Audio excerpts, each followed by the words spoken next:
privilege and a joy to me to come and study the Word of God with you all together.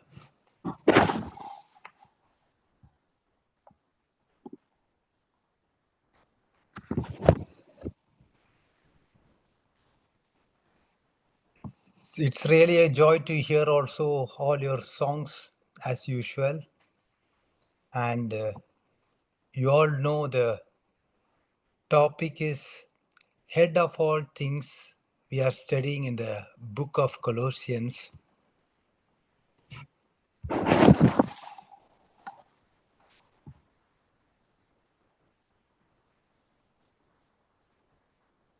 You प्रभु की know, महिमा। Yes, uh, बहुत अच्छा लगा प्रभु की महिमा के लिए आप सबने जो गीत गाए, जिससे मैं बहुत आनंदित हुआ हूँ। और जैसे कि आपको पता है, आज का जो विषय है प्रभु यीशु मसीह सब में प्रमुख, और कुलुस्सियों की पत्री से हम वो सीख रहे हैं।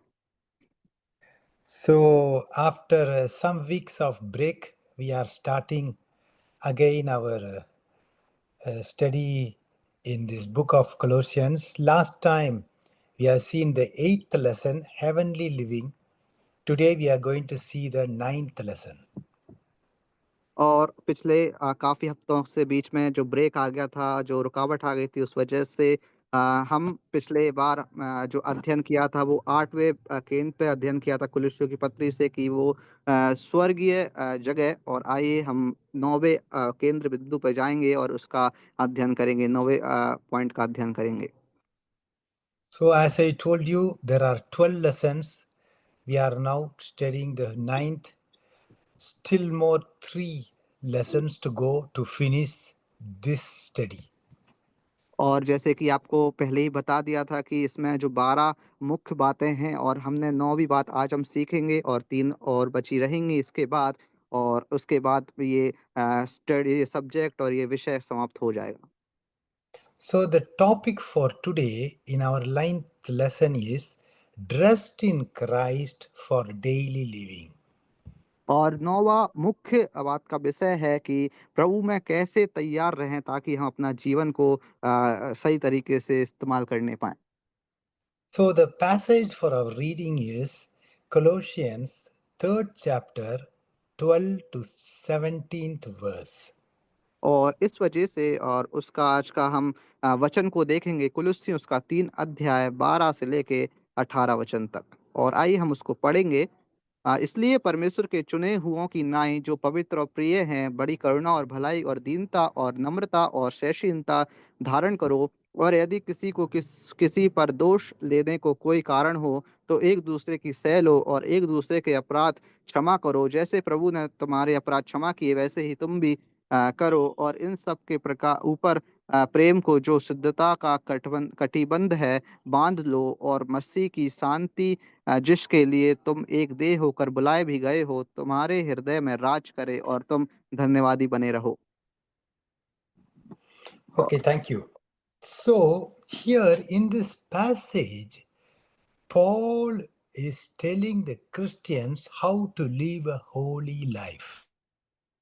और इस अध्ययन में हम देखते हैं कि जो पौलुस है, हमको बताते हैं कैसे हम एक पवित्र जीवन को जी सकते हैं। So I don't think whether you remember or not, last time we studied in Colossians 3rd chapter 8th to 10th verse, what are the garments as a Christians we have to put off and put on. और जैसे कि आपको अगर याद होगा, तो पिछली बार हमने जो कुलुस्सियों का 3 अध्याय 8 से लेके 10 तक उसमें अध्ययन किया था कि तुम पुराने मनुष्य तब को उतार दो और नए मनुष्य तब को पहन लो। Last time I discussed that Paul, he told his readers to put off the grave clothes, that is, all the sinly clothes, put it off, that is the old life, and put on the grace clothes of holiness to put a new life in Jesus Christ. और जैसे हम देखते हैं कि पूरा पहले हमने अध्ययन किया था, उसमें जो पौलुस हमको बताते हैं कि तुम पुराना जो कपड़े हैं, जैसे कि पुराना जो तुम्हारा स्वभाव है, पाप है, उस सब को उतार दो और प्रभु में नया जीवन को शुरू करो, नए कपड़े पहन के नया मनुष्य तब पहन लो।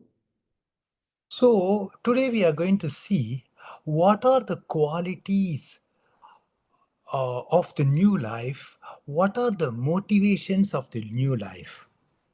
और हम आज का अध्ययन में सीखेंगे कि जो नया जीवन का क्या-क्या गुण होते हैं और नए जीवन की क्या-क्या जो प्रेरणादायक चीज़ होती है। I would like to highlight four motives in this passage which Paul encourages so that we can walk in newness of life. और हम इसमें जो 4 मुख्य बातों को देखेंगे, ज 4 मुख्य जो प्रेरणा वाली बात को हम देखेंगे, जिससे पौलुस हमको बताते हैं कि तुम कैसे पौलुस हमको प्रोत्साहन करते हैं कि तुम परमेश्वर के प्रभु में नया जीवन को कैसे बिता सकते हो। So, here from 12th to 14th verse, we see Paul talks about the grace of Christ. और जब हम जो हम कुलुस्सियों उसका तीसरा अध्याय 12 से लेके 14 तक देखते हैं, वहाँ पे हमको पौलुस बताते हैं कि जो पुराना स्वभाव। So that is, he's saying about the character of Christ, what style you have to have as a children of God for Christ. और हम देखते हैं यहाँ पे पौलुस हमको बताते हैं कि जैसे प्रभु का स्वभाव था, और वैसे ही जो बच्चों का स्वभाव होता है, उस जैसा हमारा स्वभाव भी होना है।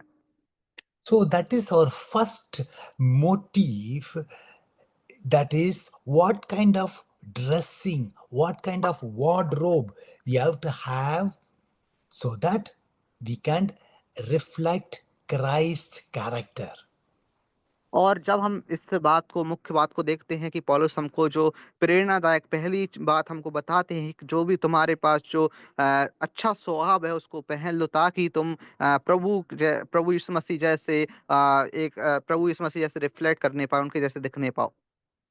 So, grace is God's favor to an undeserving sinner. और हम देखते हैं जो महिमा में है वो परम प्रभु के साथ है, और वो जो पाप से बहुत दूर है। So, here in this 12th to 14th verse, Paul is reminding what God's grace has done to each and every one of us.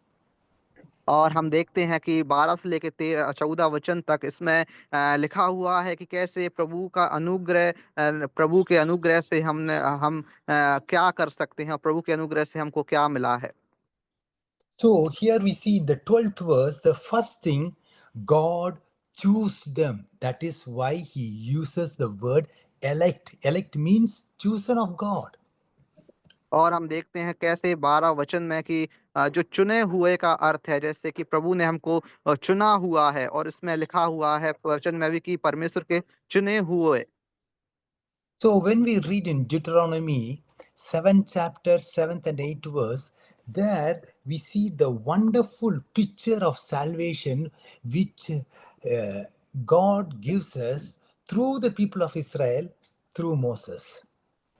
और हम देखते हैं कैसे जो व्यवस्था विवरण 7 अध्याय उसका 7 और 8 में लिखा हुआ है, कैसे मूसा के जरिए जो उद्धार है वो इस्राएल में आया, और इस्राएल के लोगों ने उस उद्धार को ग्रहण किया।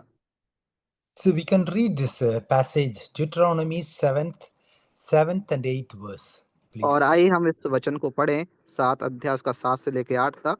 यहोवा ने जो तुमसे स्नेह करके तुमको चुन लिया, इसका कारण यह नहीं था कि तुम गिनती में और सब देशों के लोगों से अधिक थे, किंतु तुम तो सब देशों के लोगों से गिनती में थोड़े थे। यहोवा ने जो तुमको बलवन्त हाथ के द्वारा दासत्व के घर में से और मिस्र के राजा फ़िरौन के हाथ से छुड़ाकर निकाल लाया, इसका यही कारण है कि वह तुमसे प्रेम रखता और उस शपथ को भी पूरी करना चाहता है जो उसने तुम्हारे पूर्वजों से खाई थी। Oh, thank you. So we see here why the Lord loved you. It is not because you were more in number, but He loved you because He brought you out of Egypt with a mighty hand. और हम देखते हैं कैसे प्रभु ने कितना प्रेम रखा, और पहले से ही जो चुन लिया था उस देश को, और कैसे प्रभु ने परमेश्वर ने उससे फिरौन राजा जो मिस्र का राजा था उससे छुड़वा कर उन इस्राएली लोगों को कैसे लाया प्रेम के कारण। So, this miracle of divine election did not depend on anything that we are or that we have done. और ये जो चुनाव है, ये उस कारण नहीं होता कि हम जो कुछ कार्य करते हैं या जो कुछ कार्य करने जा रहे हैं, उसके कारण नहीं होता, बल्कि ये पहले से ही तय होता है कि हम प्रभु हमको चुन लेता है। If God saved a sinner on the basis of merit or works, nobody would be saved. और अगर उस विषय पे हमको चुनाव करता कि कैसे उसका जो चुनाव है पाप के विषय में, किसने ज़्यादा पाप किया, किसने कम पाप किया, तो शायद कोई भी बच नहीं पाता। So it is all done through God's grace that it might all bring glory to God. और ये और ये सब प्रभु की दया के और करुणा के कारण हुआ है कि हम बचाए गए हैं। So here, election is a sacred secret that belongs only to God's children. और ये जो चुनाव है, ये सिर्फ प्रभु परमेश्वर और परमेश्वर के बीच के बच्चों के बीच में है। So it is not a doctrine that we believers have to explain to the unsaved people. और ये कोई सिद्धांत नहीं है कि हम गैर चुने हुए लोग हैं उनको समझाएं। So here we see that our only duty is to share the good news of the gospel with the lost world. और हम देखते हैं कि ये हमारा काम है, कर्तव्य है कि हमें जो प्रभु ने हमको चुना हुआ है, हमको प्रभु के वचन को, जो अनचुने हुए लोग हैं और जो इस पूरी दुनिया के लोग हैं, उनको परमेश्वर का वचन को सुनाना है। So, secondly, we see God not only chose, He not only has chooses, but He has set them apart. We see in the 12th verse. और हम एक और बात को हम देखते हैं कि प्रभु ने बल्कि हमको चुना हुआ नहीं है, बल्कि हमको अलग भी कर दिया है उन गैर चुने हुए लोगों से। The जो meaning हम of set apart means holy. और जो हम देखते हैं कुलुस्सी उसका 3 अध्याय उसका 12 वचन में, कि कैसे प्रभु ने हमको उन सब से अलग कर दिया है। उसका अर्थ है कि हम पवित्र लोग हैं। So, because we have trusted Jesus Christ, we have been set apart from the world unto the Lord. और हम देखते हैं कि हम प्रभु यीशु मसीह के चुने हुए लोग हैं और उनके बच्चे हैं। इस कारण से प्रभु ने हमको इन सभी जो दुनिया के लोग हैं उनसे हमको अलग कर दिया है। So that is, we are not our own, but we belong completely to Him. और इस कारण से हम अपने आप को नहीं दर्शाते, बल्कि पूरा हम प्रभु के हो जाते हैं। Just like a marriage ceremony, that this marriage ceremony sets apart a man and a woman for each other exclusively, so just in the way of salvation. और जैसे कि हम देखते हैं जो शादी का समय होता है, शादी समारोह में होता है, कैसे जो शादी के वक़्त जो स्त्री और पुरुष पूरी दुनिया से अलग हो जाते हैं, वो एक-दूसरे के लिए होते हैं, वैसे ही हम भी उद्धार पाने के बाद परमेश्वर के साथ ऐसा हमारा भी रिश्ता हो जाता है। So, just like a marriage, we are also in salvation set apart as believers exclusively only for Jesus. और इस कारण से जब हम प्रभु के चुने हुए लोग होते हैं और अलग हो जाते हैं, तो हम केवल सिर्फ़ प्रभु के हो जाते हैं और हम पवित्र हो जाते हैं। It will be really a horrible thing to see when, uh, when at the end of the wedding, the bride, the groom, running off with the maid of honor. और हम देखते हैं कि कैसे एक बहुत पवित्र वो बात होती है, कैसे जब शादी होने के बाद जो दुल्हन है वो दूल्हे के साथ चली जाती है। So, in the same way, it is horrible to see that the children of God, instead of living as Christian living, they are running to the world at the fleshy things. और इसी कारण से हम देख सकते हैं कि ऐसे ही जैसे ये प्रभु के बच्चे होते हैं, प्रभु के लोग होते हैं, वो सांसारिक जो वस्तु है, चमकती हुई चीज़ के पीछे भाग जाते हैं। And so, God not only chose us, He not only set us apart, He also loves us. We see in the 12th verse. और हम देखते हैं कि प्रभु हमको चुनने के बाद हमसे प्रेम भी रखते हैं। इसको हम 12 वचन में भी देख सकते हैं। So, when a Christian sins, he is a child of God who is breaking the loving heart of the Father. और अगर कोई मसीही बच्चा अगर जो पाप करता है तो वो अपने पिता का जो हृदय को तोड़ देता है। So, as a believer, as you grow in love for God, you will grow this desire to obey Him. You will grow this desire to walk in the newness of life. और जैसे हम अगर प्रभु में बढ़ते हैं तो हमको प्रभु का इच्छा के अनुसार बढ़ना है और हमको जो विश्वासी जब हम होते हैं तो हमें जो पिता परमेश्वर की आज्ञा को मान के हमको बढ़ना है, आत्मिक रीति से बढ़ते रहना है। When we come to the 13th and 14th verse, we see God has also forgiven us. और जैसे कि हम 13 और 14 वचन में वचन के अनुसार देखते हैं कि प्रभु हमको क्षमा करने वाला है। So, brothers and sisters, God's forgiveness is complete, it is final, it is not conditional, it is not partial. और हम देखते हैं प्यारे भाई और बहनों की जो प्रभु हमको जो क्षमा करते हैं वो केवल कोई शर्त पे नहीं करते या फिर कोई व्यक्तिगत रूप से झुकाव के लिए नहीं करते, बल्कि हमको वो अपने बिना कोई कारण के क्षमा कर देते हैं।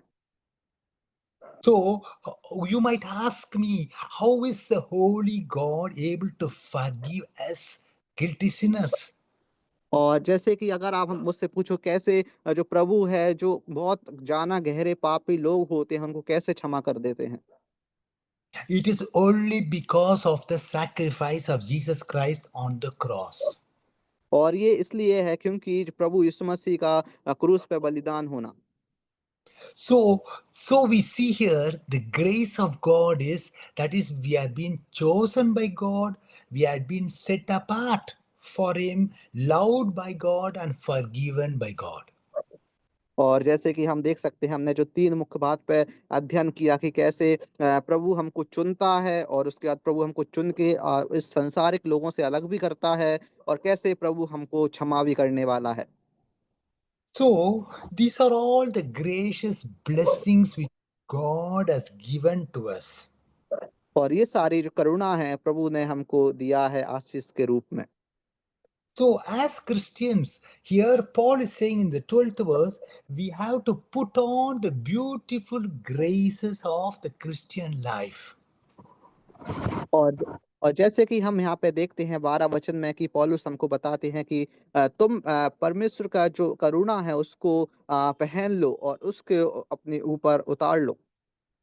So, now I will just tell you what are the things, beautiful graces we have to put on. There are 8 beautiful graces. I will just highlight that, not giving so much detail so that you can study about that in detail in your personal study.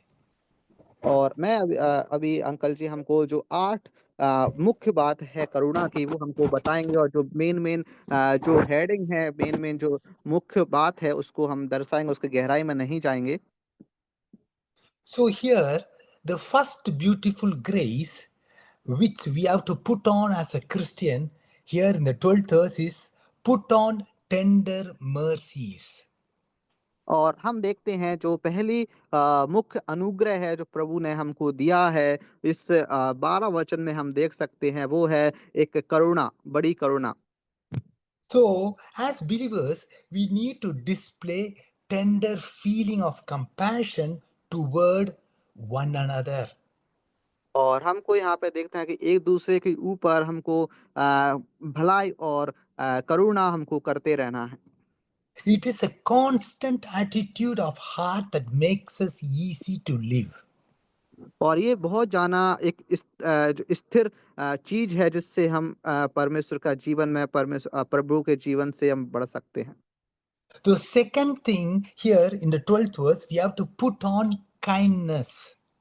और जो दूसरी मुख्य बात है और हमको वो पहनना है वो है भलाई। So there is a wonderful, a beautiful picture of kindness in the Bible, that is King David's treatment for of the crippled prince, that is Mephibosheth. You can read it in Second Samuel 9th chapter. You can read it in your personal meditation. और हम देख सकते हैं कि जो प्रभु की जो Bible के अनुसार जो सबसे अच्छी भलाई हम देख सकते हैं राजा दाऊद और जो अमूल्यकियों के बीच में जो हम दूसरा शमूएल के अध्याय में देख सकते हैं बर्थुलेमियों और दाऊद के बीच का काफी भलाई। So you can read it, that is in Second Samuel 9th chapter. This is how the King David treated this small prince Mephibosheth who was handicapped. और हम देख सकते हैं कैसे जो छोटा सा जो राजकुमार था मैथुपोसेत उसको कैसे दाऊद ने एक दया की दृष्टि से देखा और वो क्योंकि वो विकलांग था। David's desire to show kindness of God to King Saul's family because of his own love for Saul's son Jonathan. और हम देख सकते हैं कैसे जो उस समय पे जो जोनाथन नाम का जो बच्चा था एक बेटा था वो कैसे राजा से कहा है जोनाथन का एक बेटा है जो लंगड़ा है जो दाऊद ने कैसे उसके प्रति प्रीति दिखाई प्रेम दिखाया। So Mephibosheth, he was Jonathan's son. He was a crippled, handicapped Jonathan's son. और हम देखते हैं कैसे मेफीबोशेत जो जोनाथन का पुत्र था वो कैसे वो दाऊद ने उनके उनको भलाई दिखाई। But instead of hating Jonathan's son, instead of showing hatred towards him, he invited him to his palace and he gave him a wonderful dinner and he treated him just like a prince. और हम देखते हैं कैसे उस समय पे जो दाऊद है राजा दाऊद ने जो योनाथन के बेटा जो मपी पोषित था उसको अपने राज्य में बुलाया अपने महल में बुलाया और उसको शाम का खाना उसको परोसा और उसको काफी अच्छा भलाई जैसा उसका साथ व्यवहार किया। So, this is the way in which he showed the kindness of God to his enemies. और हम देखते हैं कैसे प्रभु जो अपने विरोधियों से और अपने जो दुश्मनों से कैसे प्रेम करता है। So, the third beautiful grace here in the 12th verse, that is, we have to put on humbleness of mind. और हम यहाँ पे तीसरी मुख्य बात को देख सकते हैं और वो है हमको नम्रता को पहन लेना है। So, here, humility is not thinking poorly of oneself. और हम देख सकते हैं जो शर्म है ह्यूमिलिटी है उसको हमको एक दूसरे के ऊपर नहीं करना है। But the person with humility or the person with humbleness of mind thinks of others first and not of himself. और हम देख सकते हैं जो नम्रता है जो ह्यूमिलिटी है वो हमको एक दूसरे के साथ दिखाना है और उसके कारण ही हम आगे बढ़ पाएंगे। The fourth one here in the 12th verse is we have to put on meekness. और हम यहाँ पे देखते हैं चौथी बात और यहाँ पे चौथी बात है सहनशीलता। Meekness, it is not weakness. और जो यहाँ पे जो मीकनेस है जो सहनशीलता है वो एक कमजोर अवस्था नहीं है। Meekness, it is one kind of power under control. और जो एक सहनशीलता की एक ताकत है वो जिस ताकत की वजह से हम अपने आप को नियंत्रण में रख सकते हैं। You can see the soothing wind. It might be weak in a way, but this wind can become a storm also.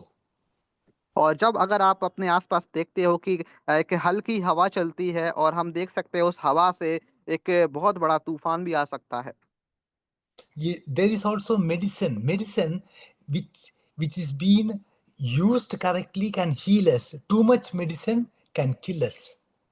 और हम ये भी देख सकते हैं कि अगर हम कम मात्रा में दवाई खाएं तो उस कारण हम ठीक हो सकते हैं लेकिन हम ज्यादा मात्रा में दवाई खाएं तो उस दवाई से हम हमारा जान भी आ सकता है। So that is meekness. It has to be kept under control. और इसी वजह से हम देख सकते हैं सहनशीलता इस कारण हम नियंत्रण में रह सकते हैं। And the fifth one is the 12th verse, put on long suffering. और जो 12 वचन में देख सकते हैं, एक और बात है। और So we know the opposite of long suffering is short tempered. Short tempered person, they speak and act impulsively and they lack self control.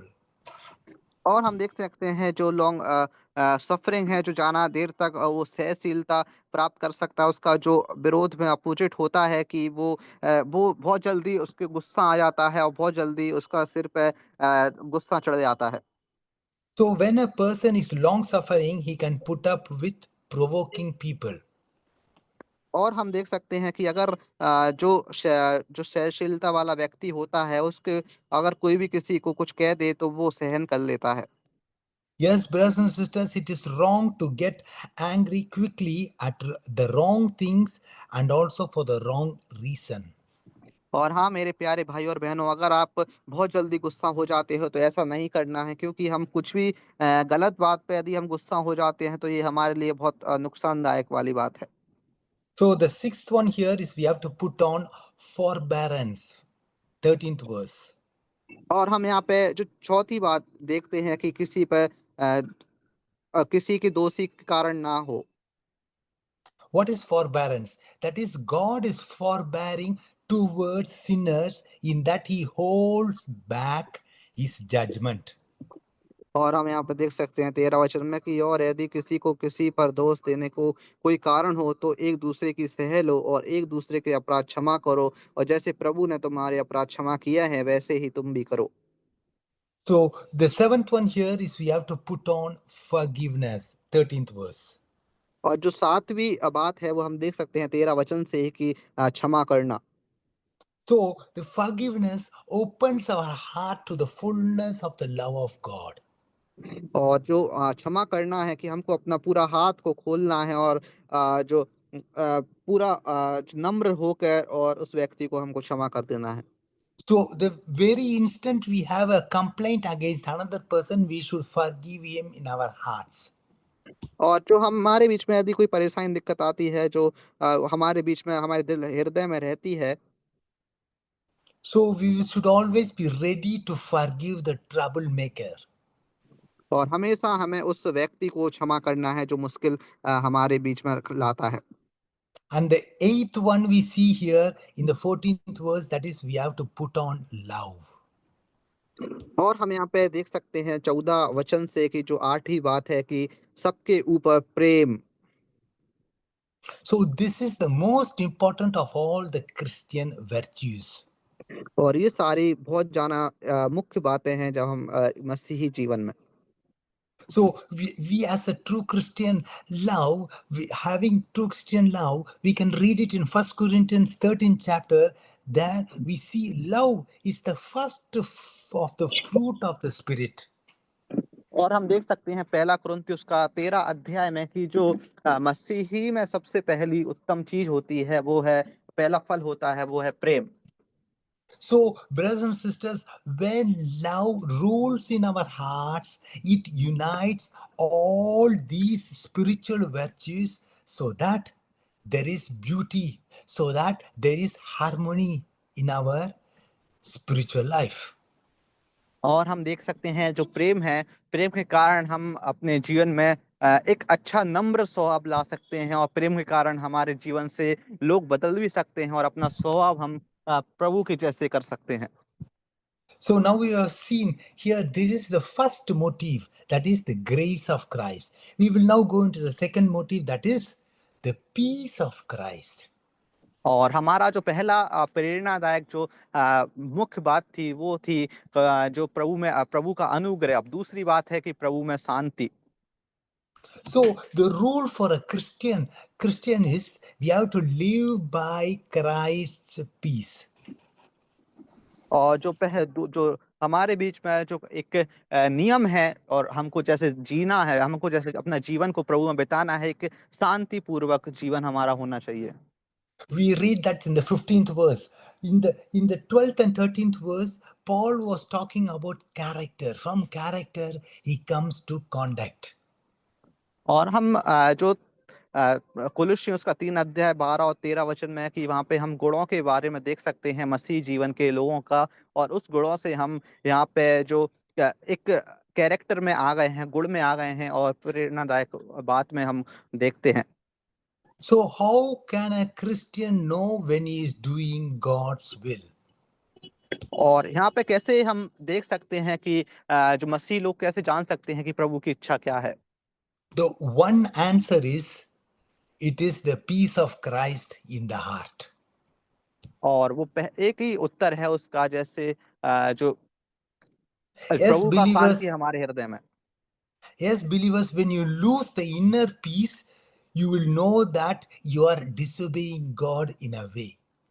और हाँ, मेरे प्यारे भाई और भाई बहनों, अगर आप अपने अंदरूनी शांति को खो बैठते हो तो आप जो प्रभु का आदर नहीं करते हो। Here we see in the 15th verse, let the peace of God rule in your hearts. We can look into this small word, rule. It is an athletic term, rule. और हम देख सकते हैं जो 15 वचन में लिखा हुआ है कि और मसीह की शांति जिसके लिए तुम एक देह होकर बुलाए भी गए हो तुम्हारे हृदय में राज करे और तुम धन्यवादी बने रहो। यहाँ पे एक शब्द देख सकते हैं, राज करे। So, this word means to preside at the games, to distribute the prizes. और जो एक राज करे का अर्थ होता है, जो हम उसमें भी देख सकते हैं जब कोई खेल और कोई प्रतियोगिता होती है, उसमें जो भाग लेते हैं और उसमें पुरस्कार बांटते हैं, तो उसका भी जो शब्द है इस्तेमाल होता है। So, we can read in Colossians 2nd chapter 18th verse, Paul is using another variation to, to the Christians in his letter. और हम यहाँ पे एक और बात को हम देख सकते हैं, जो कुलुस्सियों का 2 अध्याय उसका 18 वचन में, जहाँ पे अभी लिखा हुआ है, कोई मनुष्य दीनता और स्वर्गदूतों की पूजा करके तुम्हें दौड़ के प्रतिफल से वंचित ना करे, ऐसा मनुष्य देखी हुई बातों में लगा रहता है और अपनी शारीरिक समझ पर व्यर्थ फूलता है। Yeah, yes, we see here that let no one declare you unworthy of a prize. और यहाँ पे हम देख सकते हैं कि पौलुस हमको बोलते हैं कि कोई भी तुमको ये ना बोल सके कि तुम प्रतिफल लेने की योग्य नहीं हो।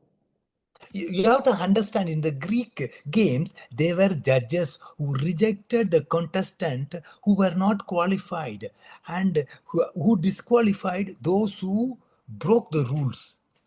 और जब हम देख सकते हैं वो ग्रीक में और सब जगह भी देख सकते हैं कि अगर आप कोई प्रतियोगिता में भाग लेते हो और वहां पे कोई आपको देखता है, तो वो आपको आपके कार्य के कारण आपको हटा भी सकता है उस प्रतियोगिता से। So, the peace of God is the umpire in our believing hearts and also in our churches. और इस वजह से हम देख सकते हैं कि हाँ, जो प्रभु का शांति है वो, और प्रभु की इच्छा है हमारे हृदय में रहने पाए और हमारे कलिसिया में रहने पाए। We have to be very careful with this peace of God. There is also false peace in our life. और हमको हमेशा उस प्रभु का शांति को बनाए रखना है और उसको पहचानना है, क्योंकि कभी कभी जो गलत और कोई नकली शांति भी होती है। We all know the history of Jonah in the Bible. Jonah, he deliberately disobeyed God, yet he was able to go to sleep in the hole in the boat. और हम देख सकते हैं, आप सभी को जो योना की कहानी मालूम होगी, उसमें कैसे योना ने प्रभु का आज्ञा को नहीं माना और वो नाव में जाके सो गया। Even in the ship, there was a storm, but Jonah, he was able to sleep there during the storm. और हम वहां पे देख सकते हैं कि जब एक बहुत बड़ा तूफान आया, लेकिन वहां पे तब भी योना वहां पे सो रहा था, वो नहीं जगा। But that is not a real peace, that is a false peace. और वहां पे हम देख सकते हैं वो एक सच्ची शांति नहीं थी, वो एक नकली शांति थी वहां पे। So we have to be very careful that there is kind of small false peace, even when we disobey God, that will show us that we are not in the will of God. और अगर हम उस नकली शांति को समझते हैं कि वो असली शांति है, तो इसका मतलब ये है कि हम प्रभु की इच्छा को पूरा। So the peace of heart alone is not always the peace of God. The peace of heart is not always the peace of God. और हम देखते हैं कि जो हृदय की शांति अकेली होती है, वो ये ऐसा संभव नहीं है कि वो परमेश्वर की शांति हो। Yes, brothers and sisters, we have to be very careful. If we have the peace in our hearts, we will be at peace with others, even in the church. और अगर मेरे प्यारे भाई और बहनों, आपको समझ में आएगा, तो अगर आपके हृदय में शांति हो केवल, लेकिन वो आपकी शांति आपकी कलीसिया में ना हो, या फिर आपकी शांति आपकी कलीसिया में हो, तो वो प्रभु की शांति होती है। So we are called to be one body. So we have to be in our careful in our relationship so that we can have this harmony, we can have this peace with others. और अगर आपके जीवन में आपका हृदय में शांति है और आपका शांति कलीसिया में भी है, तो आप एक देह के समान हैं, और उस कलीसिया में जो शांति हमेशा बनी रहती है। If you are out of the will of God, surely you will not have this accord. You will be in disaccord and disharmony with others and also with the church. और अगर आप प्रभु की इच्छा के अनुसार नहीं हो, तो इसका मतलब ये है कि आपके हृदय में अगर शांति है, लेकिन वो आपकी शांति आपकी कलीसिया में नहीं है और किसी और के साथ भी नहीं है। So Jonas, though he was at peace sleeping, but actually his sin was creating a storm. और हम देखते हैं कि जो योना है, वो एक शांति पूर्वक सो रहा था, वो नकली शांति के रूप में सो रहा था। इसका मतलब ये है कि जो तूफान है, वो पाप के रूप में उसके पास आ रहा था। Yes, brothers and sisters, when you are losing the peace of God, you begin to go off in all directions because you are out of the will of God. और मेरे प्यारे भाई और बहनों, अगर आप परमेश्वर की शांति से दूर हो जाते हो, तो आप सारी दिशाओं में जाते हो, और सारी दिशाओं में उस पाप के नजदीक भी होते जाते हो। When you don't have the peace of God, then you will go to the things of the world, things of the flesh, so that it will compensate your peace. No, it will give you a lack of peace. और मेरे प्यारे भाई और बहनों, अगर आप प्रभु की शांति से दूर हो जाते हो, तो आप इस संसार की चमकती हुई चीजों के पीछे चले जाते हो, और आपकी इच्छा बढ़ जाती है, और इस कारण से आप प्रभु का प्रेम से दूर हो जाते हो, प्रभु की शांति से दूर हो जाते हो। Yes, usually when you live in sin, you want to run away from the presence of God, which keeps you and informs you that you don't have the peace of God. और मेरे प्यारे भाई और बहनों, अगर आप प्रभु का शांति से दूर हो जाते हो, तो आप इस संसार में और प्रभु जो शांति से दूर हो के जो संसार से और पाप के साथ आप मिलने लगते हो। Yes, brothers and sisters, when you are living in sin, don't try to escape from God, which will help you and will result in the loss of the peace of God. और मेरे प्यारे भाई और बहनों, अगर आप प्रभु की प्रेम में हो, शांति में हो, तो आप उनसे दूर मत भागिए, आप उनके नजदीक और रहिए। और यदि आप भाग गए उनसे, प्रभु से दूर, तो आप संसार में भी भटक जाओगे। But instead of that, running from God, just like Jonah, you can just confess your sins, claim God's forgiveness, and experience God's peace. और अगर आप जैसे योना प्रभु से दूर हो गया था, ऐसे यदि आप भी प्रभु से दूर हो गए हो, तो आप अपने आप को प्रभु के नजदीक लाइए और उनसे क्षमा मांगिए, और आप देख सकते हैं कि आपके जीवन में कैसे प्रभु शांति लाएगा। And we read here in the 15th verse that, and be ye thankful. What is that? When there is peace in the heart, there will be praise on the lips. That is why he's saying, be ye thankful. और हम यहाँ पे 15 वचन में देख सकते हैं कि हमको धन्यवादी होना है। और यहाँ पे धन्यवादी होने का क्या मतलब है, कि वो शांति में बने रहना है और धन्यवादी होना है।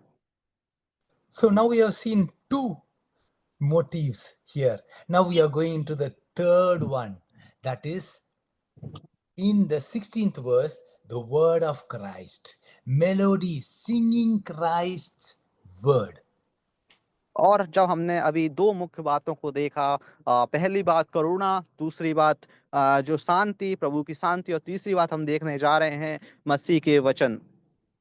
Here we have seen the first, we have seen how we have to dress, that is our wardrobe.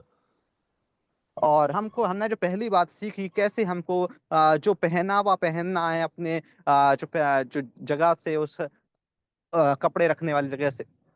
That is the graces of Christ. We have seen that the first point. और हमने पहली मुख्य बात में प्रभु की करुणा को हमने देखा। Second, we have seen the peace of Christ. That is our walk, how we have to rule our walk. और दूसरी बात हमने देखी कि कैसे हम प्रभु में चल सकते हैं, कैसे प्रभु हमको शांति देता है। Now we are going into the third point, that is the word of Christ. और अभी हम तीसरी बात में जाएंगे, वो है प्रभु के वचन, मसीह के वचन। So it is interesting to see here that the false teachers who came to Colossus were putting on man-made traditions, religious rules, instead of giving importance to the word of God. और हम यहाँ पे देख सकते हैं कैसे उस समय पे जो कुलुन्स जगह पे जो झूठे भविष्यवक्ता लोग आए और उन्होंने जो झूठी झूठी बातें सबके बीच में कही, और उन्होंने जो इंसानी बनाई हुई चीज थी, मनुष्य की बनाई हुई चीज को ज्यादा महत्व दिया, बल्कि परमेश्वर का वचन से छोड़ के। So God's word always magnifies Jesus Christ. और हम यहाँ पे देख सकते हैं जो प्रभु का वचन हमेशा जो मनुष्य को बढ़ाता है और उसको अंदर उसके खोज भी ढूंढता है।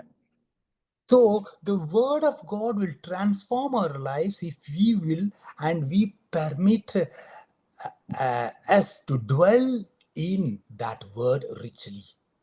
और अगर हम प्रभु का उस वचन में रहते हैं तो कैसे हम देख सकते हैं कि प्रभु का वचन हमको कैसे बदल सकता है और हमको बदलाव कर देता है हमारे जीवन को। But here it's the very dangerous thing, that is, we see nowadays that people don't give much importance to the word of God.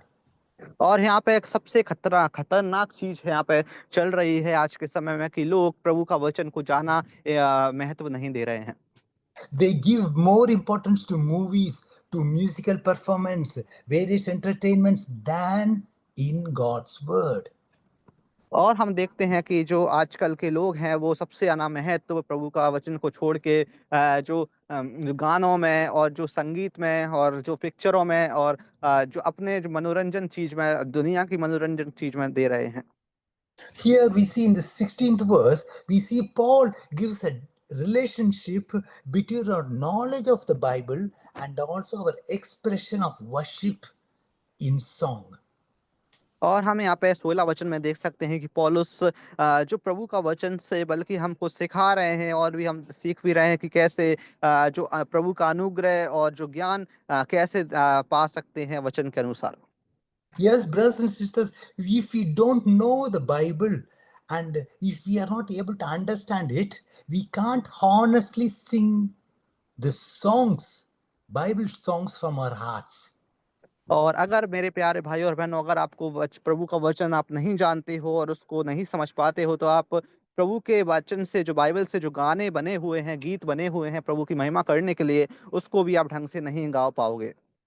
It's a sad thing to see now because of the poverty, the weakness of understanding the scriptures. There are many unbiblical songs that we sing today. और मेरे प्यारे भाई और बहनों, आज के समय में बहुत जाना जो मुश्किल और कठिन कठिन गीत हैं प्रभु का बाइबल से, वचन से, उसको अगर हम प्रभु के वचन में बहुत जाना कमजोर हैं और अगर हम प्रभु के वचन से दूर हैं, तो उस गाने को हम सही से और सही रीति से नहीं गा पाएंगे। Yes, a singer has no right to sing a lie, as a preacher has no right to preach a lie. और अगर कोई पापी व्यक्ति हो और बहुत ज्यादा पाप की हो, तो उसको कोई भी उसके पास अधिकार नहीं है कि वो उस गाने को गा पाए और प्रभु की महिमा को करने पाए।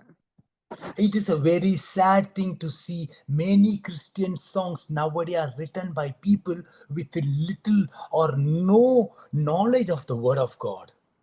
और ये बहुत दुख वाली समस्या है कि हम आज के समय में जो प्रभु का जो गीत हम लिखते गाते हैं, वो उन व्यक्तियों के द्वारा लिखा जाता है जो जिसको बिल्कुल भी प्रभु का वचन समझ नहीं है और वो काफी जो कमजोर हैं प्रभु के वचन से।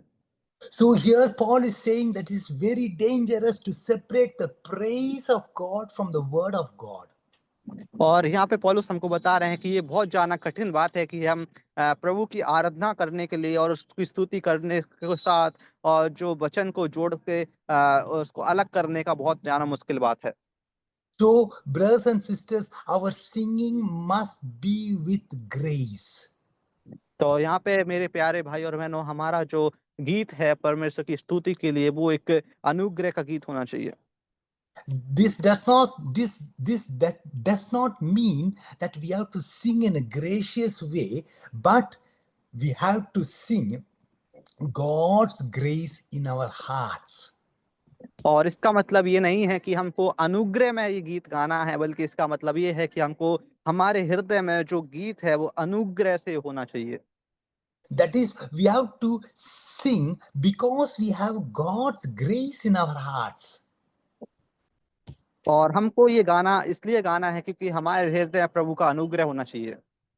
So when we start to sing God's grace in our hearts, when we go through difficult circumstances, when we go through pain, then we are able to sing His glory. और अगर हम जो गीत को गाते हैं अगर हम गीत को गाना चाहते हैं, अगर हम प्रभु के वचन से दूर हुए हैं और उसको नहीं इतना समझते हैं, तो हम उस गीत को काफी कठिन रीति से हमारे सामने अगर मुश्किल आए, कोई परेशानियां आई, तो हम उस गीत के विषय में भी नहीं गा पाएंगे। So that what happened to Paul and Silas. It took grace for Paul and Silas to sing in the Philippian prison. और हम यहाँ पे देखते हैं कि क्या जो चुनौती थी, मुश्किल था जो पौलुस और साइलस के सामने, कि वो था कि उस फिलिपियों की जगह जो जेल थी वहां पे उन्होंने जो गीत गाया वो कैसे गाया। If you want this passage, you can read it for your personal meditation. Acts 16 chapter 22 to 25th verse. और अगर आपको इसके विषय में वचन से सीखना है तो आप वचन से पढ़ना है तो आप इसको पढ़ सकते हैं। प्रेरितों के काम 16 अध्याय उसका 22 वचन से लेके और 28 वचन तक।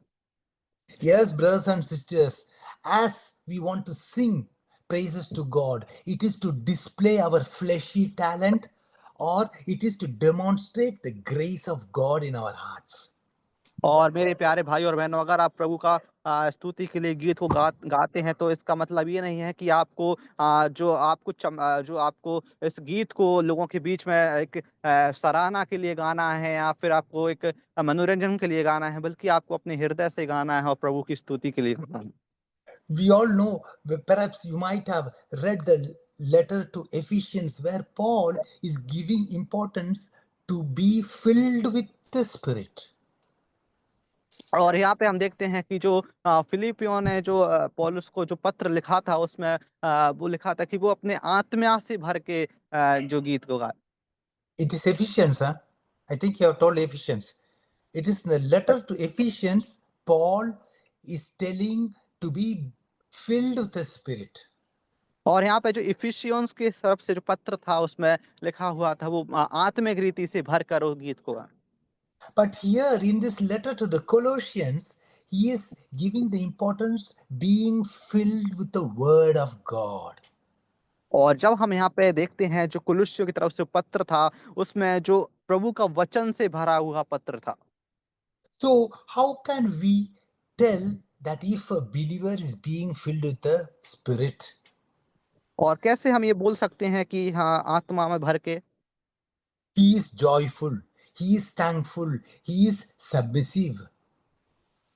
और हम देख सकते हैं कि उसमें लिखा है कि ये हमको धन्यवादी होना है, हमको वो सराहना करना है। How can we tell if a believer is filled with the Word of God? और हम ये कैसे बोल सकते हैं कि जो विश्वासी है वो प्रभु का वचन से भरा हुआ है। He is the same, joyful, thankful, and the submissive.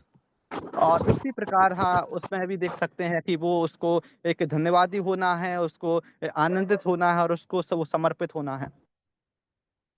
So now we are going into the fourth motive, that is the name of Christ.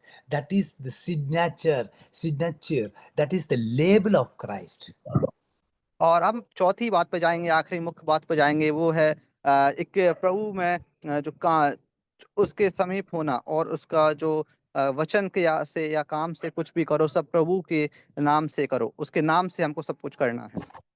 You know, in modern society, we pay little attention to names. और आपको जैसे पता होगा कि जो जाना विकसित जो जगह होती है, जो वहाँ पे घर होते हैं, वहाँ पे सबसे ज्यादा लोग एक दूसरे के नाम से महत्व रखते हैं।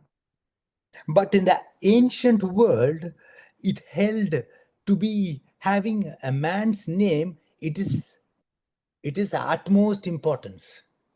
और इस दुनिया में जब हम देख सकते हैं कि अगर किसी व्यक्ति का नाम हो तो वो बहुत ज्यादा महत्व रखता है। We all know that during the Old Testament, God changed the person's name because of some important experience or some new development. और जैसे कि आपको अगर पता हो तो प्रभु ने जो पुराने नियम में लोगों के नाम बदल दिए थे, जिस कारण हम एक नए बदलाव को महसूस कर सकते हैं और नए बदलाव को उस समय देख सकते हैं। As Christians, we bear the name of Christ. और जैसे कि हम मसीही लोग हैं तो हमको हमेशा जो मसीह का नाम लेके चलना है। It is interesting to see that the word Christian is found only 3 times in the New Testament. और हम देख सकते हैं कि जो मसीही लोग हैं उसको हम 3 बार जो नए नियम में देख सकते हैं। The first time it is in Acts 11 chapter 26th verse, और जो पहली बात है वो प्रेरितों के काम उसका 11 अध्याय उसका 26 वचन में। and the उसमें second time it is 26 and 26 chapter 28th verse, और दूसरी बार हम देख सकते हैं उसका 26 अध्याय उसका 28 वचन में। and the third time it is in First Peter 4th chapter 16th verse. और हम देख सकते हैं तीसरी बार तीसरे जो पहला पत्र उसका 3 अध्याय उसका So, 4 वचन में। so the name of Christ means identification, that is, we belong to Jesus Christ. और जो एक नाम है और नाम का यहाँ पे महत्व हम देख सकते हैं कि वो एक जो हमारे जो निश्चित रूप से एक स्पष्ट कर देता है कि वो मसीह में है। And his name, it is not only identification, it's also an authority. और यहाँ पे प्रभु का नाम बल्कि एक निश्चित रूप से उसको सही तरीके से देखना नहीं है बल्कि एक अधिकार के रूप में भी है। We all know a man's name signed to a check authorizes the withdrawal of the money from the bank. और जैसे कि हम जानते हैं कि अगर कोई व्यक्ति का नाम हो उस चेक के ऊपर लिखा हो तो वो उस चेक का अधिकार रखता है और आप कहीं पे भी उस व्यक्ति के नाम से पैसे को निकाल सकते हैं। In the same way, the president's name signed to a bill makes it a law. और उसी तरीके से हम किसी व्यक्ति का यदि साइन हो उसके बिल पे तो उसको भी हम इस्तेमाल कर सकते हैं। In the same way, it is the name of Jesus Christ we have the authority to pray to God.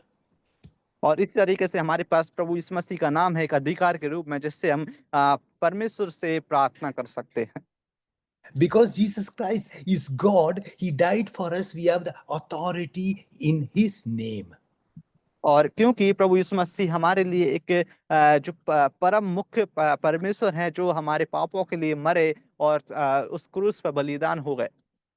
Bearing the name of Jesus Christ is a great privilege, and it is also a tremendous responsibility.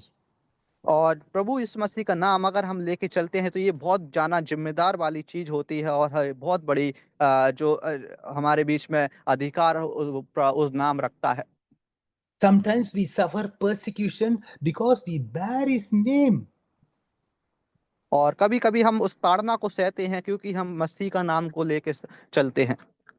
Every parent tried to teach his children to honor the family name. और कोई भी अगर व्यक्ति कोई परिवार हो अपने बच्चों को सिखाते हैं कि आप उस यदि उस नाम को लेके चलते हैं तो उसको हमेशा उसकी रिस्पेक्ट करो, उसकी इज्जत करो।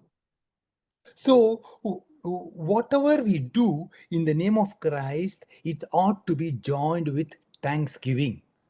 और अगर आप कुछ भी करते हो प्रभु के नाम से तो आपको हमेशा धन्यवाद ही रहना है। So that is why here he finishes this letter with thanksgiving in the Colossian letter. और इसी प्रकार से हम उस पत्र को देख सकते हैं कुलुस्सियों का पत्र में वहां पे जो धन्यवादी रूप में लिखा गया है। So we can't be as a Christian without having a thankful heart.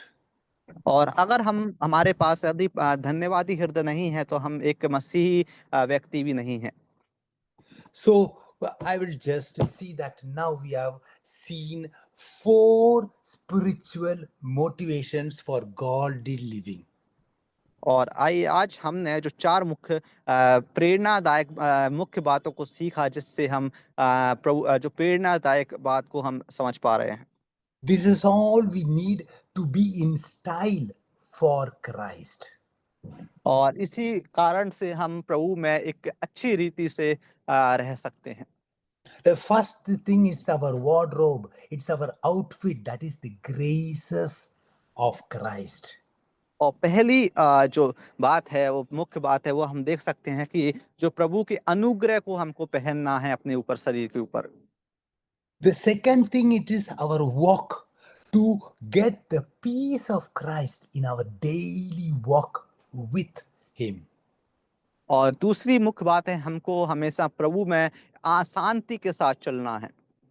Yes, brothers and sisters, it is really the peace of Christ which is ruling in our hearts so that we can have that peace in our daily life.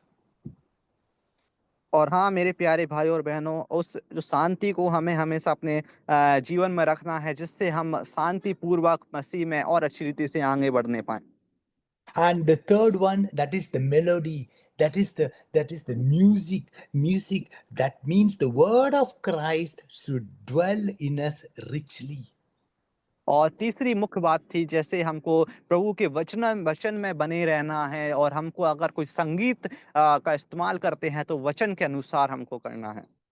So Paul is saying that the word and music melody goes together. That is, the word is the soundtrack of your life.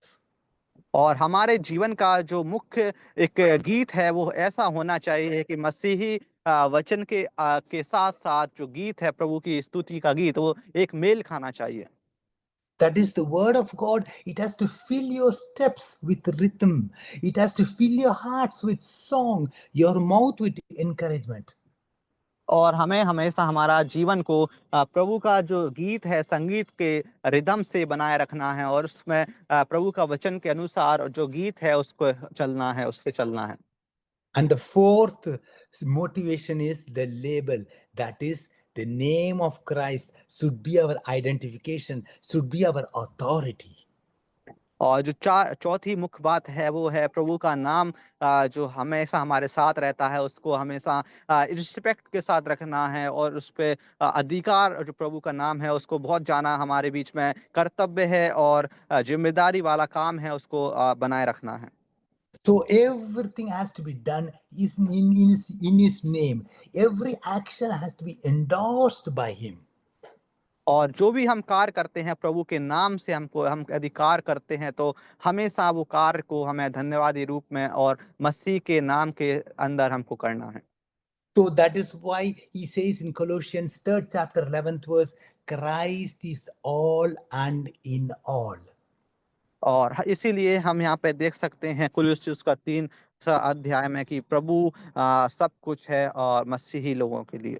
Yes, brothers and sisters, life is not a fashion show for world's Apollos, but it is a runaway for Christ's glory.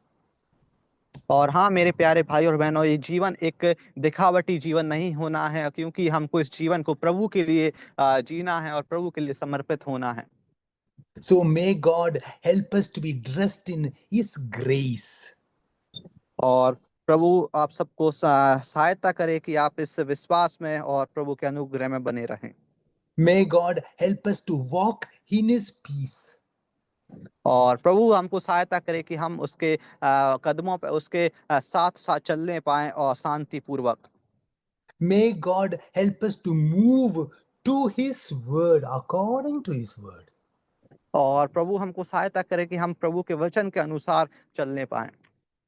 And finally, may God help us to wear His name proudly before everybody in this world. और प्रभु हमको सहायता करे कि हम जो प्रभु का नाम को लेके चलते हैं, अपना जीवन को इस्तेमाल करते हैं, वो प्रभु के नाम से हम अच्छी रीति से इस्तेमाल करने पाए, प्रभु के नाम में हमेशा हम बने रहें। So may God help us to honor him and glorify him because he is Christ. Christ is all and in all. Amen. और प्रभु का जो प्रभु की इच्छा हमको हमेशा समझ के रहना है, और हम मसीह में रहते हैं, हमको हमेशा मसीह में बनाए रहना है। आमीन।